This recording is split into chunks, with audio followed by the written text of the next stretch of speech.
এটা আমার সাথে হলো, যাদের সাথে হচ্ছে তারা বুঝবে।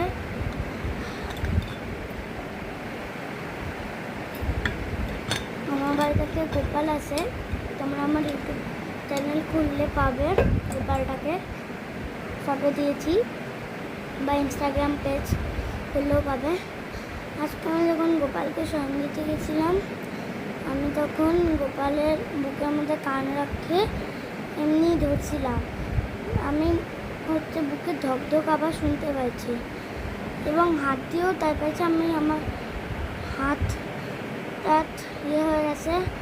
আমি এসে মাকে বলছি, মা বলছে এটা হয়। আমি সত্যি শুনতে পাচ্ছি, আমি এটা সত্যি শুনতে পাচ্ছি গোপালের বুকের ধকধক।